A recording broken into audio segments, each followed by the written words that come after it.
following this very, very short commercial break.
Thank you and welcome back to the final segment of the show for today. We're talking to Pastor Kay Walker, Miss Erica Lanier, and Mr. Preston Stewart. And Mr. Stewart, let us continue our conversation with you by having you to give us some information in reference to the issue of discipline in the school setting, because I think that many of us recognize that there's quite a problem in terms of discipline in the system. And so let's talk about it from that perspective. That's another area in which I'm very passionate about, is the fact that students are presenting certain types of behavior that they have to be disciplined and they have to be suspended from school. They put in school suspension. My concept is, and my theory is, that the average child who has been suspended from school or punished in any kind of way will have the attitude that I did the crime, I did the time, but your punishment didn't change my mind. So in some way, the school system has to convince that child that he is tomorrow's America and that the discipline problems he presents in school is standing in his way of his economics in terms of him being able to support himself in a way that's fruitful for him. All the children have a dream, and I think the first step is that each child in school should be helped and convinced in what his goal is.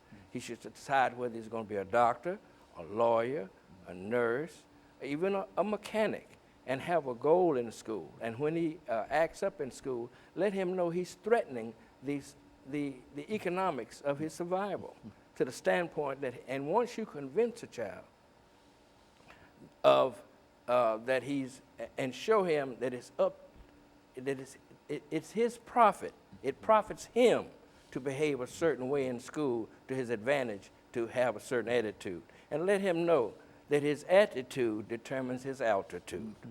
And that you do certain things in the school that's uplifting, that's motivating, and inspiring. Mr. Lanier, when you think about the metropolitan school system and you think in terms of being a female, let's look at it from a female's perspective. What are some of the issues in the system within the framework of what we're talking about today? What are some of the issues in the system that young females are concerned about or should be concerned about? How does that work? I think a big factor, and especially since the Metropolitan Nashville Public School Board, as recently as this year, has updated policies on zero tolerance. And with the recent announcement that they're going to open up Twitter and these other elements, no one is looking at social media and how detrimental it is to all of our youth, but especially our young ladies. Bullying is totally different than when we were in school and they pulled our pigtails or, or pushed us or maybe tripped us. There are some very nasty things that are communicated about these young ladies and to these young ladies.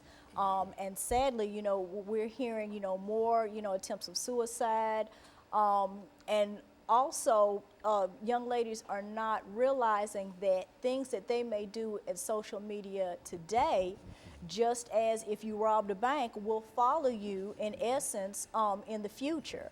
I have a friend who deals with student aid, and she said that one of the first things they do before they decide whether or not they're going to give a student any type of financial aid is they go out on social media to see what type of student this is. So you could be a straight A student, never got in trouble, but because of one single misjudgment on social media, you know, be passed over for financial aid, for a job, or numerous other things. You know, Pastor, I think that that's one of the things that we rarely think about in terms of how detrimental some of this can be to our young people. And Absolutely. You know, Dr. Haney, here's what we want to really have the Metropolitan Nashville Public School system feel. We want them to feel the presence of the Educational Committee of the NAACP as well as the full backing of the NAACP when it comes to and relates to our children's education. We have an expectation, Dr. Haney, that if a person is in the school system as an educator, we have an expectation that when a parent send their child into that school system, that their child is being educated, that their child is being treated right, their child is being treated fairly, and being treated with a level of professionalism. We have an expectation that the principals in the system, when it comes to this zero tolerance thing, that they exercise more flexibility than they're exercising instead of just booting the children out of the school system as a whole, you know, in terms of, and rather than trying to find a way to teach them. Well, Mr. Stewart talks very well about this character education. So if we got zero tolerance and you got the possibility, the potential of character education, which is active in some school systems, I think in Texas, Houston, and stuff like that. But why not here in Metro? These are things that we want to see implemented within the Metro Nashville Public School system, because we want to be able to find a way to properly educate our children, and we want them to be educated by trained professionals who's going to act in a professional manner. It's not going to be disrespectful toward our children and the like, because if those things are happening, rest assured that the NAACP, we're looking, we're watching, we're going to be at your meetings, we're going to be in your face, we're going to be where we need to be so that we can guarantee that a child, a mother who sends her child, a father who sends his child to the school system, that they can have a reasonable assurance that when they go off to work and when they retrieve their child in the evening, their child has been exposed to an environment that cares, concern, and is properly educating that child. And we're not settling for anything less than that. This is what we expect, this is what we're moving toward, and this is what we're going to accomplish in this situation. very good. Mr. Stewart, we've got about 3 minutes. Let's start off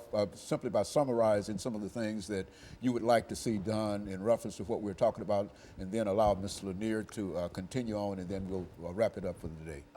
We also hear a lot of comments about when young people come to the school environment, that a lot of behavior stems from parenting.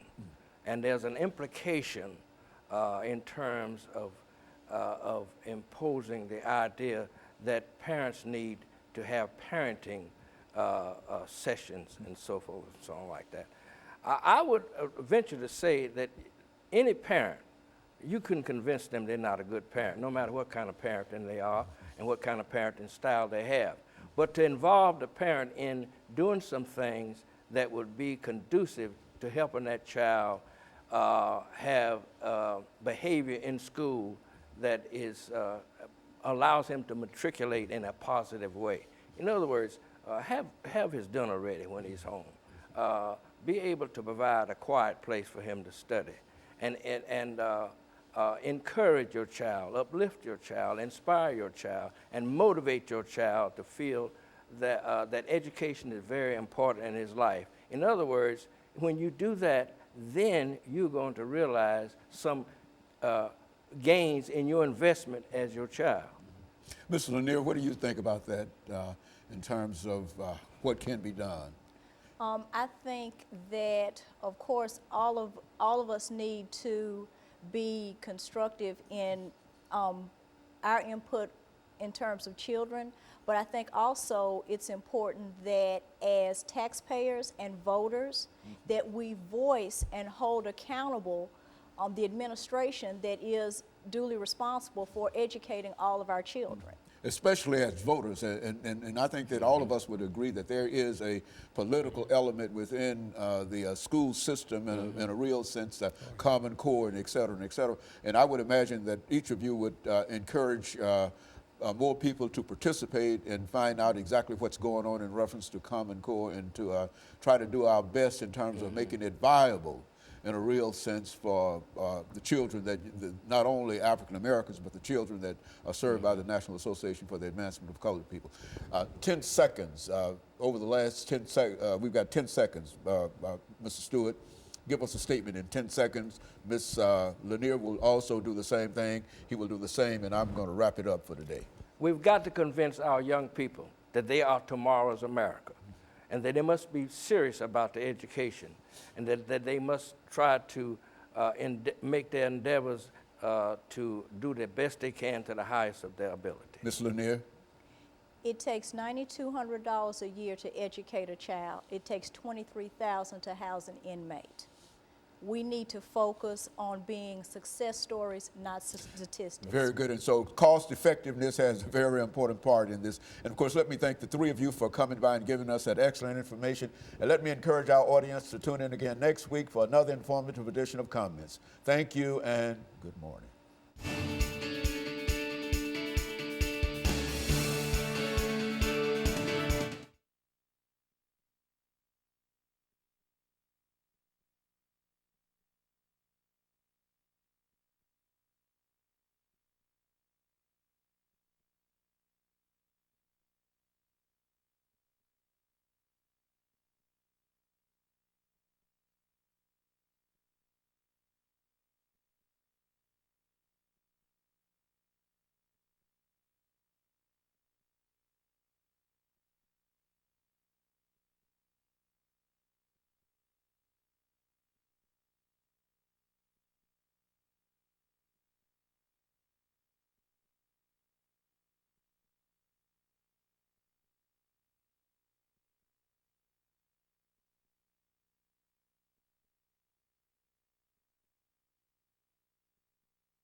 Thank you and welcome to the show this morning. The topic this morning is Peace Ambassadors USA. And we have to talk about Peace Ambassadors USA, Mr. Arafat, Mr. Arafat, who is the Executive Director of Peace Ambassadors USA, as well as the founder of that organization. Mr. YSArafat. And of course, Mr. Arafat, let me welcome you to the show this morning and to tell you how delighted we are to have you with us and to talk about what I consider to be a very, very important topic, and that is peace. Absolutely. And I think that you've got a program that you call Peace Ambassadors USA that you'd like to talk to us about this morning. But before we get into that, Mr. Arafat, let's see if we could get from you some information about your background, your education, and some of your experiences, and then we'll, by the end of this segment, we'll have an opportunity to talk about the organization itself, Peace Ambassadors USA. Well, thank you so much for inviting me, and the pleasure is all mine. My name is Yasser Saleh Arafat. I was born in Yemen originally. I came as a teenager to Brooklyn Heights, New York. And in '95, I came to Nashville, Tennessee, and it's been home since. I worked at the Metropolitan Public Schools as an ESL parent liaison for a few years. And then I became the Director of Education and board member of the Islamic Center of Nashville, the one on 12th Avenue, until 2010. We established another Islamic center called the Islamic Center of Tennessee, and I was one of the main founders and vice president. And then 2012, we started the initiation and the beginning of the establishment of Peace Ambassadors USA. I have my educational backgrounds. I have an undergraduate degree from Middle Tennessee State University in political science, actually pre-law. And I have a master in Islamic studies, and planning to start my doctorate in Vanderbilt for political science and also JD, because I have a very good. And basically that is kind of what I do. It's I go and give lectures in colleges, universities, using my background in Middle East, or whether in the United States, in religion and politics. We use the degree in politics basically to talk about politics in the Middle East, and we use the degree of Islamic studies to talk about interfaith dialogues and programs, trying to reach out. We go to churches, we go to colleges, we go to schools, we invite people and churches to our mosques, and that's basically with the background of education. My plan is to finish the doctorate and again use it in the same way of reaching out to the public, whether here or overseas. The religious background gave me the chance to also become as we call in Arabic, khatib. I give Friday sermons. I give it here in Nashville, Tennessee, and I give it in different states. Every Friday you'll see me traveling to one state, and I do it as a volunteer, basically. I'm not going to qualify myself and go and say I am an imam. That is not what I would call myself, but I would call myself as a religious educator and a communicator. Also, my involvement in the community for the last 17, 18 years gave me that leverage to know what the needs are. So I became a community developer. I help those who want to establish institutions, whether in the state or outside the state. So there is a group of individuals who would like to start a religious institution or a non-religious institution, a non-profit, since we studied that. I go and help them, again, volunteering. That's basically Well, you know, the important thing here, I think, is that you've been involved in trying to create a situation to bring peace among people for a long time, I would imagine. And out of this came the organization Peace Ambassadors USA. Yes. Now, excuse me, let's start off. We've got about a minute before the end of this segment, but sort of give us an overview of what that organization is about. And when we come back after this commercial break, we'll allow you to go deeper into the organization. Absolutely. Well, it's basically an American Islamic outreach. Muslims, Christians, Jews, and others need to start learning about each other from each other, rather than from Van Damme and Chuck Norris movies, and as you know what I mean. It's an establishment that will bring people together It will facilitate and foster a better communication and a better interfaith dialogue. So Very that is good. basically- And of course, we're going to take our first commercial break. And we're going to take this first commercial break, and we'll be back with you following this very, very short commercial break.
Thank you and welcome back to the final segment of the show for today.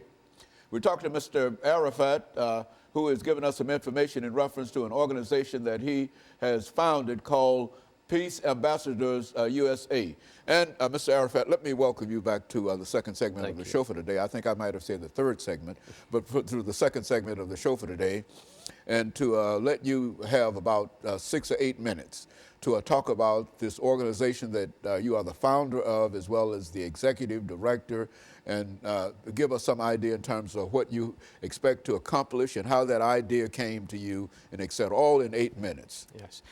Basically, after 9/11, it was a changing factor to a lot of people. It really taught us the essence and the importance of communication. We remember before 9/11, we used to go to churches and colleges and reach out and do interfaith programs. And after 9/11, a lot of members of my community were really afraid of what the consequences would be. But the amusing thing that happened is that we had a lot of cooperation and solidarity from the community, where we had the front door of our Islamic center full of flowers and roses and greeting cards standing by us and acknowledging that we had nothing to do with 9/11. Now, that was the beginning of what made me really think about this project. But really, what brought it up to the time for it to be initiated was in 2008. I was an undergraduate student at Middle Tennessee State University, and we had a class of English literature. And the professor, and this is what I do usually, I always reach out, go to school, and whenever I meet a professor, I give him some information about my background, my history, and this is what I'm used to do. So I gave it to him, and the next class, he said, "Mr. Arafat, can I have a few minutes?" I said, of course. So he started asking me questions, and I answered those questions. I was pleased that he did. Second class, Mr. Arafat, can you got a few more minutes? I said, of course. And basically, every class, we sit down for 5-10 minutes to talk about Middle East, religion, and on. I was surprised that in the middle of the midterm exam, he chose one of the topics which we talked about, which was women in Islam. I was so pleased that he did. And I wanted to give the presentation about it, but someone else ended up taking it. I said, well, that is what happened. When the time came for that presentation to take place, the person who took over this topic stood up, but didn't do a good job, basically. And instead of talking about women in Islam, that person talked about women in Saudi Arabia. So the professor said, stop. I mean, I asked you to write a paper about women in Islam, not women in Saudi Arabia. And where you got your information from? He said, from the internet. Well, anything you get from the internet is something that you take as face value. You're a person who's about to graduate, and you need to, exert some more efforts to verify what you get. So he asked the person to rewrite the paper, but he did something that really was the beginning of the idea of Peace Ambassador. He stood up and said, well, first of all, you need to rewrite the topic. Second, for your information, women in Islam were given their rights 1,400 years ago. Rights that only were given to you 60 years ago, and you're still fighting for it. You need to learn to understand and differentiate between what some Muslims do and what their religion teaches. Now, that was very touching to me. And that's when the light bulb came to my head. I said, well, what about if I start a program to reach out to professors, to churches, to teachers, and try to educate them about the real teaching of Islam, not what they see on TV and other places. And that's when the idea of Peace Ambassador. So we went ahead in April of 2012. It took time because I was so busy with the project before that, which is the Islamic Center of Tennessee, and I was busy before that with the Islamic Center of Nashville. So it became, it's not a dream, a live dream. Took a while But to be. it still took a while It to took a while, and materialize. it was accomplished. Thank God for it. So we did. We signed up and we started. Now, at the beginning, we used one of our mosques. Still continuing to do visitations, visit churches and stuff. But what ends up happening, we needed a place because the dream is big. We want to have our own radio station. We want to have our own IMAX theater. We want to have our own programs where we're going to be providing free Arabic classes, free English classes, free Spanish classes, free legal consultations, free domestic violence consultations, soup kitchens. We want to have our own free legal consultations and all these things. We want to show the community the true face of our religion through interaction and services. See, this is something that I always say to my brothers. We talk a lot, but when the time comes for action, we don't do enough action. We need to change that. We need to get out of that box of self-imposed isolation as a community and start reaching out to the people around us. I'll give you an example. I went to a church a few months ago in a nearby state of Nashville. And usually before I go to a church, I check the background of the church, what kind of denomination, even the age difference and male or female. It helps to cater the speech to fit your audience. Very good. I didn't have the time to do so. So I said, okay, I'll just go. And when I got there, usually I start by cracking a joke. And my name really cracks a joke. My name is YSArafat1and2, a well-known name, yes, no relationship. And that's what I do. I say, well, thank you very much for inviting me. Salam, shalom, peace. My name is YSArafat1and2, no relationship to the Palestinian leader. Usually people laugh. That church, nobody laughed. I said, oh my God, what I got myself. So right away, I switched the style of approach. So I said, first, thank you for inviting me. Second, I got a question. It's a silly question, but please bear with me. Who of you know where did Jesus Christ come from? And of course, they all raised their hands. Where from? Jerusalem. I said, correct, where is Jerusalem? He said, the Middle East. I said, wonderful, wonderful. Now, where do you think I come from? Probably from the Middle East. I said, correct. Now, let me ask you this question. Do you really think that Jesus Christ, who came from the Middle East, will most likely look like me or you? And the atmosphere completely changed. I said, the reason I'm saying this is just in case there is any kind of prejudice, please remove it and listen to us. That is the message of Peace Ambassadors, reaching out, bringing people together, educating about ourselves from each other rather from someone else. Very good. And of course, you started this organization in April 2012. 2012, and, yes. And the organization is growing now, and you're reaching out. Are you the only person that's involved in that organization, or have you got a core of No, we have a board. We have the executive committee. We have a board of directors. And by the way, we purchased the building. We are at the beginning. We're about to have an initial opening this Saturday, the 22nd of March. Very good. And of course, we're going to take our second commercial break, and then we're going to come back and talk. And we'll be back with our audience following this very, very short commercial break.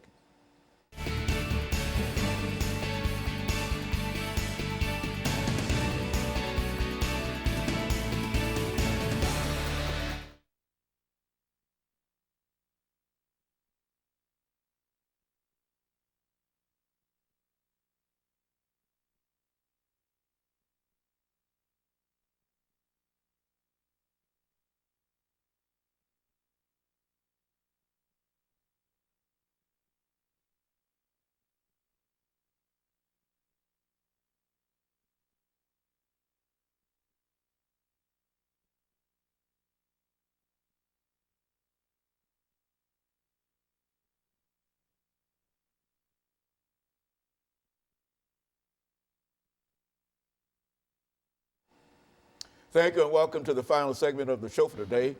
The name of the topic for today is Peace Ambassadors USA, and we're fortunate to have with us the founder and executive director of Peace Ambassador USA, Mr. Yasser S. Arafat, who has given us some information about his background and the founding of this organization. Now, Mr. Arafat, let's look at some of the issues that I'm sure that your organization has had to deal with dealing with the Middle East. And let's talk about what you might consider some of the most important issues in the Middle East over the next 8 or 10 minutes.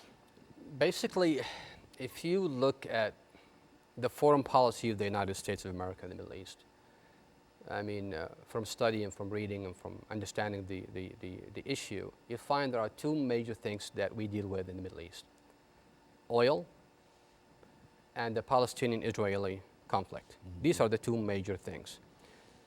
Oil is being secured. We have good relationship with the region, at least the governments of the region, and so we have a good flow, so we're not going to have to go through the embargo of the 70s. And second is the Israeli-Palestinian conflict, and this is, to be honest with you, is the crucial, the most important issue in that part of the world. I see our foreign policy of our government failing, and it has been failing for a long time. It's unfortunate to say that. And it's failing because there is no genuineness involved. Once we become a just broker to reach peace, it'll become much easier for us to bring people on the table.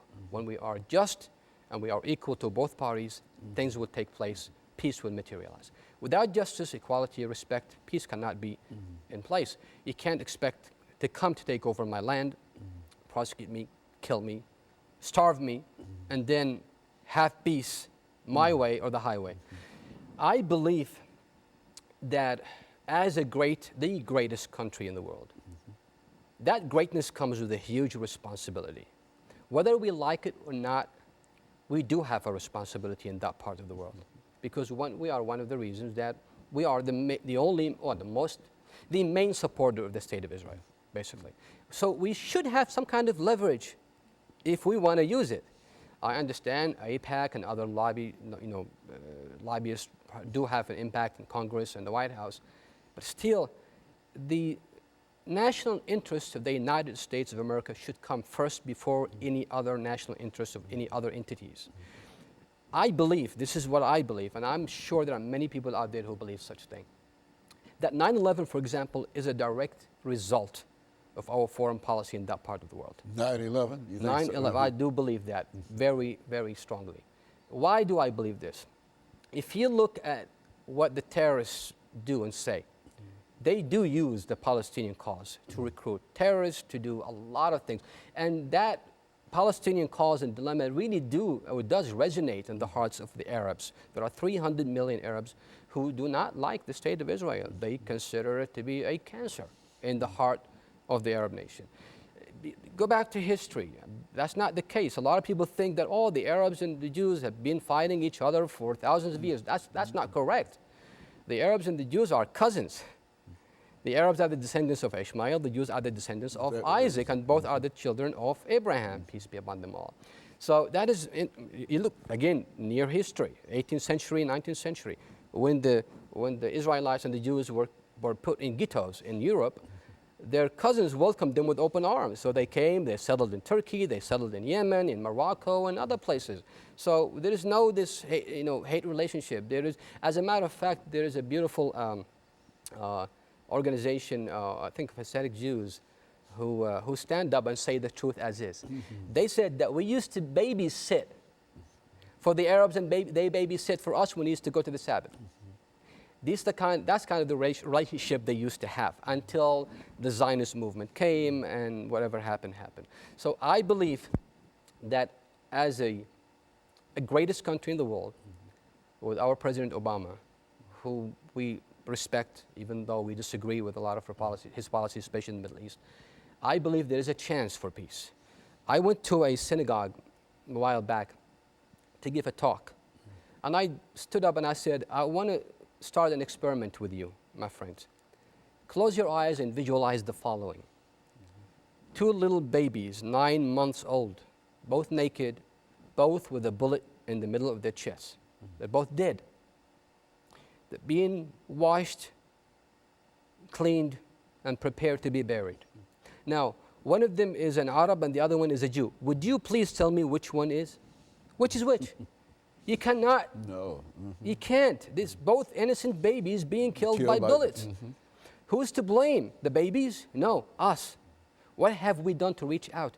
If we do not become a just broker and reach out and use the leverage that we have against Israel and bring them together to the table for them to compromise and accept the UN resolution. And I don't know if you've read this, in 2002 in the Beirut summit, the Arab summit, Arab League, there was a Saudi initiative which told Israel, accept the UN resolutions, go back to the 1967 borders, allow the Palestinians to have their own states, and we will normalize all relationships with the state of Israel. We will recognize the state of Israel, we'll open borders, and we'll have just a regular relation just like any other state. Question is, why didn't Israel accept such a thing? They say the Arabs don't want a peace, the Arabs don't want peace. That is not true. It's unfortunately, that is not true. But what we need to do right now is to ask our government, and in particular our President Obama, to really make better choices for our own safety in this country. There is a lot of resentment, and if we do not reach the peace of hands, and that's what we're going to try to do in Peace Ambassadors, reach out to people here and over there and tell them, hey, as people, we could create a powerful segment of society where we could influence the decisions that are made in the government. We want to live in peace, but we want to also let others live in peace. If we come into the Palestinians and say, as American people, which I believe American people, I was in Kuwait last year and I said something on the radio. I said American people are the most generous, most God-loving people I've ever seen in my life. And the person who was given the interview was like, you sure? I said, yes, I am one of them. So again, they don't know us like we don't know them. And through these kind of reach out programs and communication and peace ambassador programs, I think we could foster a better way of reaching out and getting to know each other. I was one day in the church, and one of the people there asked me, Mr. Arafat, why do you guys worship statue? See, they think that Muslims worship a statue, his name is Allah, and that is the moon god. And that's why we have the crescent on the top of the buildings. It has nothing to do, we don't have such a thing as the moon god. So I don't blame them, to be honest with you. Because they don't know. They don't know. I blame myself and the Muslims in general. What have we done to reach out? When was the last time you knocked the door of your neighbor and told them, hey, I'm a Muslim, would you like to come for dinner? When was the last time you talked to your classmate or co-worker or whatever? A lot of Muslims shy away, and again and again and again, I do blame myself and my community for not reaching out more, and we are planning to change that. And so you believe that the organization that you are the founder and the executive director, the Peace Ambassadors in USA, can play a significant role in terms of reaching out and making people understand both sides of any kind of question that might be raised dealing with any problems that you might have in the Middle East. Absolutely. Is that what we're saying? Absolutely. What we're going to do, we're going to start with our own neighbors next door. That's what we start building, those kind of good relationships. You can't just reach out to next city when you have problems with the own people next door. You got to start with your own, those who are around you. We're going to start by reaching out, educating, creating these programs, having something called intellectual club, where we bring professors and we bring doctors and other people with professions to give lectures and talk from all faiths and background. We will host that, and we will help and facilitate such action. We believe by continuing to do such things will change. Might not happen tomorrow, but you got to start somewhere. It's better. Look at the civil rights movement in the United States. Look at all these movements that started. They didn't just happen overnight. There were a lot of sacrifice and a lot of time that took place. But again, this is the land of dreams, and we believe we can accomplish so you do believe that you've got an organization that people can buy into, and it would do quite a bit in terms of at least moving toward bringing some kind of understanding between peoples in the Middle East. And we believe that anyone could become an ambassador regardless of your faith and background. And let me thank you, and let me encourage our audience to tune in again next week for another informative edition of Comments. Thank you, and good morning.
because I understand that all-night session, not quite recently, did.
Thank you and welcome to the show this morning. The topic today is the politics and consequences of climate change. And we're fortunate to have with us to talk about the politics and consequences of climate change, Professor David Padgett from Tennessee State University. Dr. Padgett, let me welcome you to the show this morning and to tell you how delighted we are to have you here, because I think the topic that we're going to talk about is a very, very important topic, and quite a number of folks are involved in it one way or the other. And so let's have you to start off by giving us some information. You've been with us before, but there might be some members of our audience who might not know that much about you. And so give us some information about your background, your education, and some of your experiences, and then by that time we should be able to get into that second segment. Then we'll talk about politics and consequences of climate change. But during this first segment, let's talk about David Padgett and some of the things that you've been involved in, and et cetera. Okay, well, I earned my undergraduate degrees in geography and geology from Western Kentucky University, and I worked for the federal government for a while as a physical scientist. And then I did my graduate degrees, master's and PhD, in physical geography and geology and environmental engineering. And so I guess my academic training is primarily in what we would call Earth system sciences. I helped to start the environmental geography program at Austin Peay State University. I also taught in the environmental studies program at Oberlin College. And following Oberlin College, I came to Tennessee State University 15 years ago.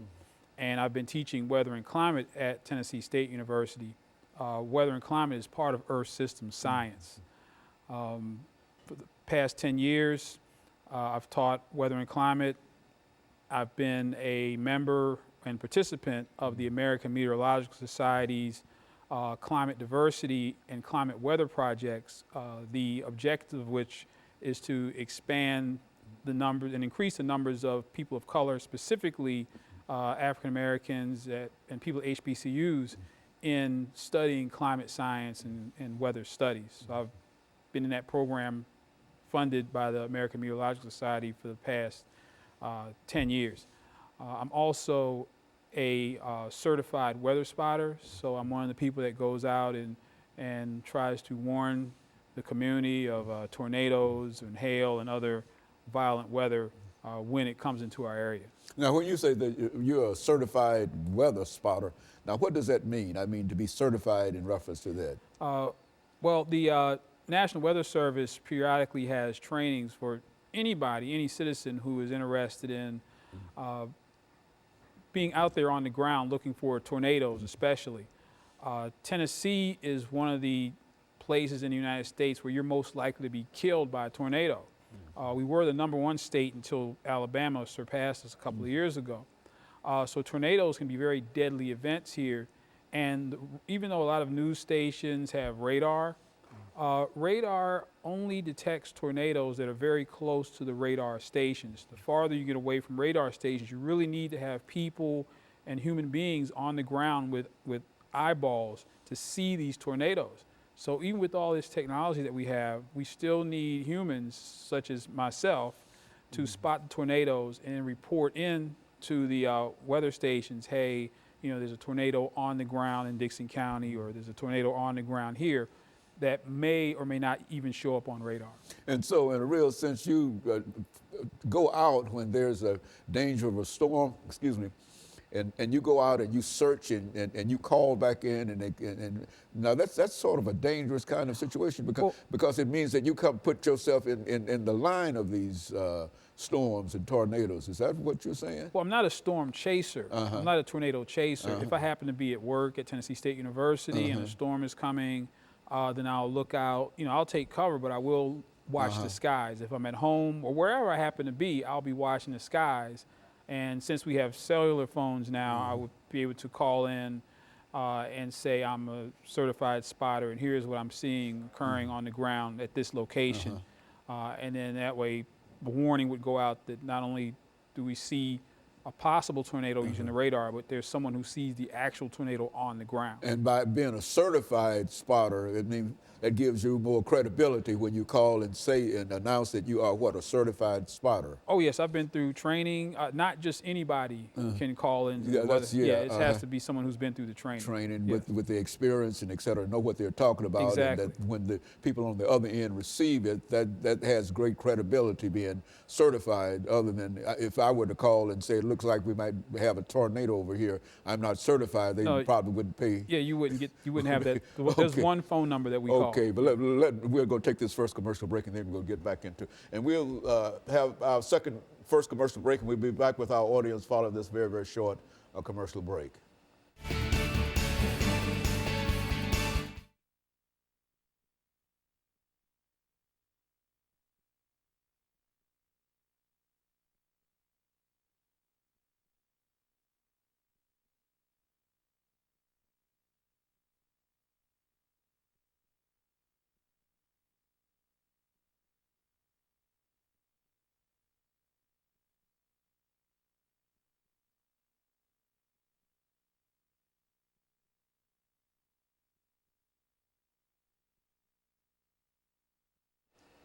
Thank you and welcome back to the second segment of the show for today.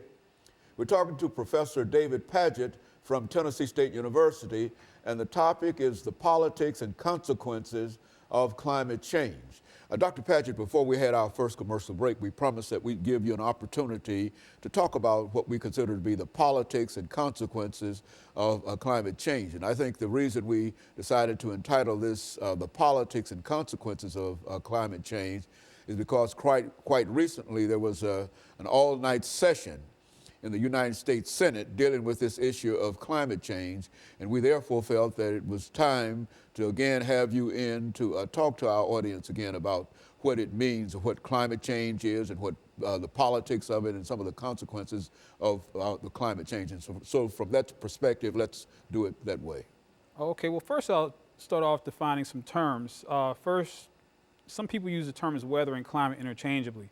Weather refers to the atmospheric conditions in a very localized place, such as Nashville, but climate is over a much wider area and usually over a much longer period of time. So when we talk about climate, we're not talking about atmospheric conditions right here, right now. We're talking about what have the atmospheric conditions been over the past 100 years or 1,000 years or even 10,000 years. The next couple of terms I want to define are climate change and then global warming. Global warming is the more controversial of the two because that means that apparently the Earth's average atmospheric temperatures are warming, which they absolutely are. But when you start to say global warming, people start to get, that's a little scary for some people. So oftentimes people use the term climate change because the climate is constantly changing. The Earth has been through several ice ages, so the Earth's temperature has gotten warmer, and it's gotten cooler, and then warmed up, and then the ice melted, and so on and so forth. Now, what's controversial about climate change and/or global warming is the cause of it. Now, there is no debate over whether or not the Earth's average temperature has been warming. If you look at all the evidence, if you look at the past couple of decades, we've had the warmest decades, warmest months we've ever had in recorded history. So the debate is not over whether the climate is getting warmer or not. We definitely know that. The question is it human caused or is it natural? Now, if it's human caused, that means that we humans are releasing greenhouse gases such as carbon dioxide into the atmosphere. What carbon dioxide does is it absorbs long-wave radiation, and it's that long-wave radiation that warms the Earth's atmosphere. So in theory, the more carbon dioxide there is in the atmosphere, the warmer the atmosphere is going to become. We humans put carbon dioxide in the atmosphere through burning fossil fuels. We drive our cars, we burn coal. About half of our electricity is produced by burning coal. So we engage in a lot of activities that pump carbon dioxide in the atmosphere. The question is, are we pumping so much carbon dioxide in the atmosphere that we're causing the climate to change, that we're putting so much extra carbon dioxide in the atmosphere that it's absorbing excessive amounts of long-wave radiation and pushing our temperatures higher and higher, which eventually will melt the polar ice caps, which is melting glaciers, which will cause sea level rise and any number of consequences. There are some relationships between climate change and weather, such as hurricanes. Hurricanes are predicted to become more powerful. They might not become more frequent, but definitely as the ocean waters warm, we might see years such as year 2005, we had hurricanes Rita and Wilma and of course Katrina, which were some of the most powerful hurricanes and the largest hurricanes we've ever seen in recorded history. But the question comes in to play as to whether humans are significant enough factors on this planet to cause the climate to change. Because, like I said before, when humans weren't on the Earth warmed up, cooled down, we didn't have anything to do with it. One volcano can put enough greenhouse gases in the atmosphere, it will be an equivalent amount of humans putting that amount in the atmosphere through our activities. One volcano. One volcanic eruption historically has changed the climate for years afterwards. We humans aren't necessarily able to do that. Now, what it all boils down to is money. If we humans are causing the climate to change and of course causing global warming, the way that we mitigate that is with pollution control, is that we pay for devices that will keep greenhouse gases from escaping. Those devices are very expensive. For example, there's a coal plant right here in Gallatin, Tennessee that's being retrofitted so that it will not produce as much greenhouse gas. For that one plant, the retrofit is $1 billion. That's $1 billion for one plant in Little Gallatin, Tennessee. So just think about the cost all across over the nation. We're talking about amounts of money that are unfathomable. Big business and industry, they do not want to pay that money if it's a natural cause. They don't want to find out from a scientist 20 years from now, oh, you know all those billions of dollars you spent? We were mistaken. This is all natural. The Earth is warming up all by itself. We humans don't have anything to do with it. So, and the money in politics comes into play in that, of course, the United States We are a massive producer of fossil fuel, of carbon dioxide. But there are other countries such as China and India that are right now having their own industrial revolutions. They're starting to get more involved in manufacturing, less involved in agriculture, and they're starting to pump tons and tons and tons of greenhouse gases into the atmosphere. And they don't want to slow down. They don't want to slow down any more than we wanted to slow down during our industrial revolution here. And so they're less apt on the global scale to be involved in anything that's going to sound like pollution control, because pollution control costs money, pollution control cuts into profits.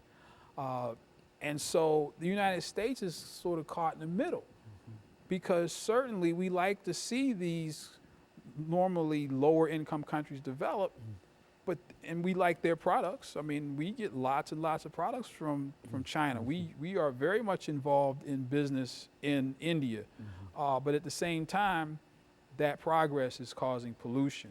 And you can see what's happening in Beijing right now, where they're hardly able to see because the air is so bad. Okay, we're going to take this second commercial break, and we'll be back with our audience following this very, very short commercial break.